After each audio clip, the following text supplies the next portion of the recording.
I'm not proud of what I did, but I won't lie. It felt justified in the moment. Let me take you back a few months ago when everything seemed fine. My girlfriend and I had been dating for nearly 2 years. We weren't perfect, but we were close. I genuinely believed we were building something solid, the kind of relationship that you work on, that you fight for. She worked at a popular restaurant downtown, busy place, always chaotic. A lot of her coworkers were younger, single, partiers. I didn't think much of it at first. I trusted her. At least I wanted to. But over time, things started to change. Subtly. She started getting distant. Her phone was always on silent. She'd giggle while texting, and suddenly stop when I walked into the room. Sometimes she'd come home with these inside jokes that I wasn't a part of, stuff she'd only get with her coworkers. I brushed it off.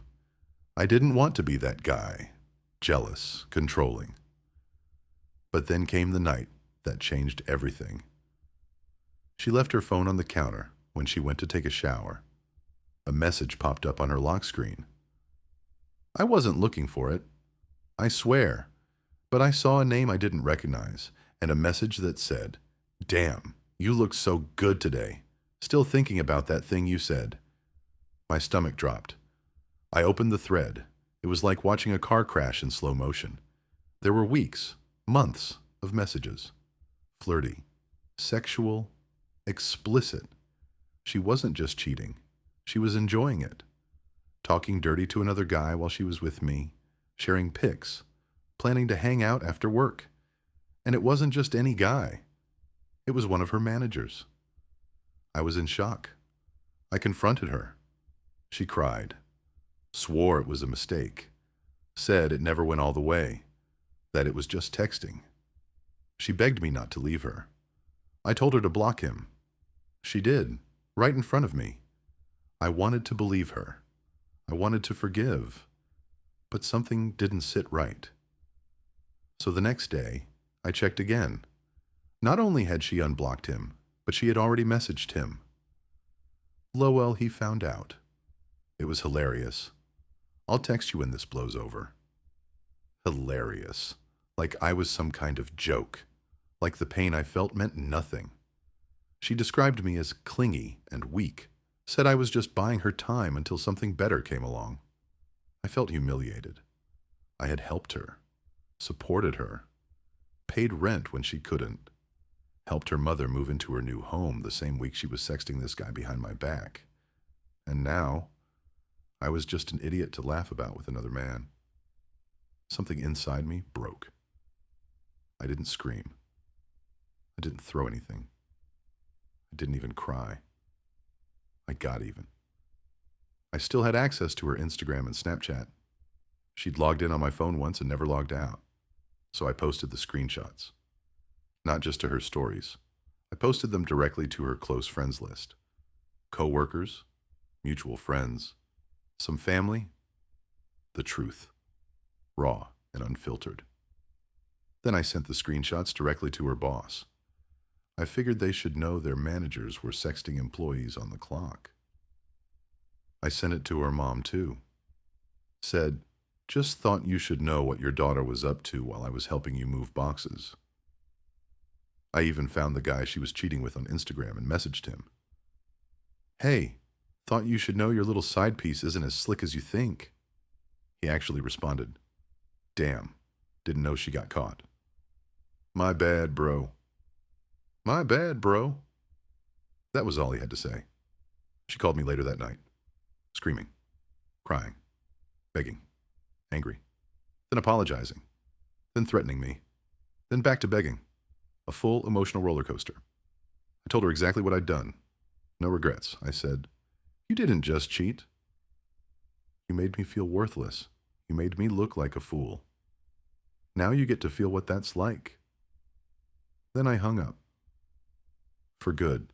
The next few days were chaos. I stayed off social media, but I kept getting screenshots from mutual friends.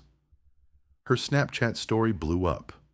People were reacting, commenting, gossiping. Some of her friends unfollowed her. Others messaged me saying things like, "Damn man, I didn't know she was doing you like that." I wasn't proud of it, but it was done. A part of me expected her to disappear, maybe lay low and go silent for a while, but not her. She doubled down. She started damage control, posted cryptic stories about betrayal and controlling partners, tried to flip the narrative, claimed I invaded her privacy, that I was abusive for going through her phone and embarrassing her publicly. It was almost impressive how quickly she turned herself into the victim. But the receipts didn't lie. People saw everything. I heard through someone at her job that things got uncomfortable fast. Apparently, the general manager had a meeting with her and the guy she'd been sexting, the other manager. HR got involved. She didn't get fired, not yet, but people started whispering behind her back. The restaurant world is a small one. Word travels fast. And then came the message I wasn't expecting. It was from her.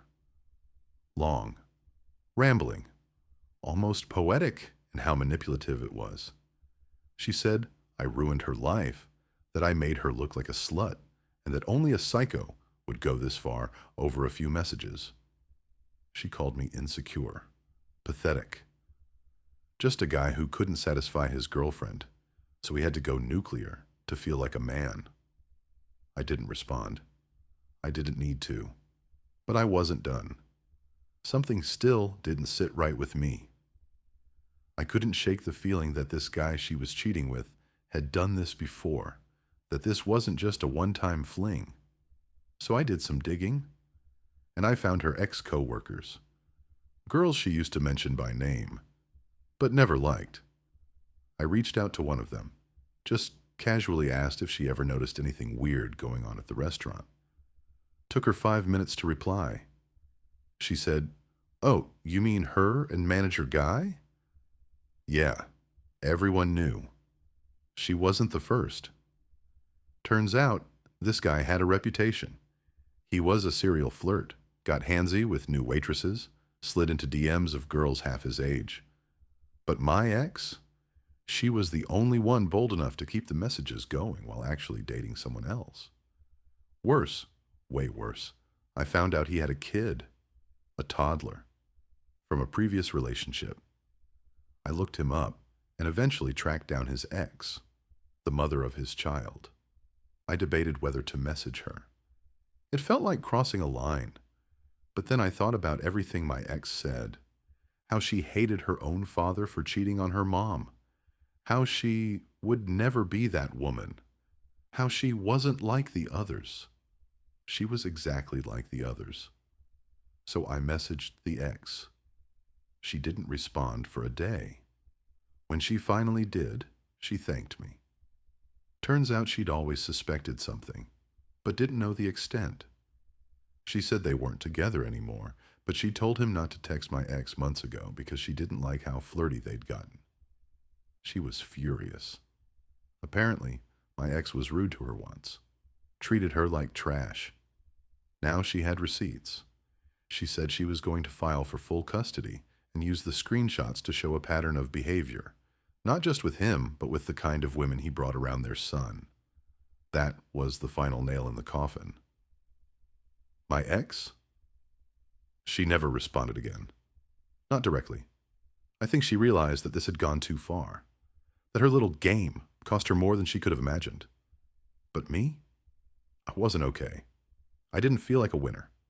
I felt hollow. I started seeing a therapist. I had so much anger inside me, and not just from the cheating, from the way I let her treat me, from the way I put her needs first, ignored the signs, bent over backwards just to be made into a joke. I told myself it was love. It wasn't. It was fear. Fear of being alone. Fear of starting over. But now I'm learning to start over on my own terms. Would I do it all again? Maybe. But I wouldn't let it get that far next time. It's been over a month. I deleted our old photos, put away the clothes she forgot to take. I even cleaned out the car because I found her lip gloss in the glove compartment and it felt like a punch to the gut. The little things that used to make me smile now just burned. I kept going to therapy. At first, I didn't know why. I didn't think of myself as someone who needs help. But over time, I realized it's not about weakness, it's about honesty.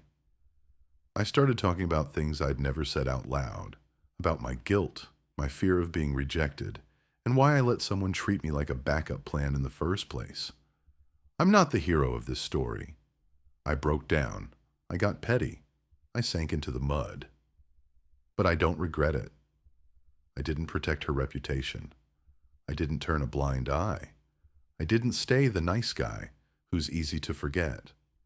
And sure, some might say I went too far, but they didn't live with the way she laughed behind my back. They didn't hear her call me a nobody. I don't have a new girlfriend now. I didn't move to a new country or start a new life like in the movies. I'm still here, working, figuring myself out.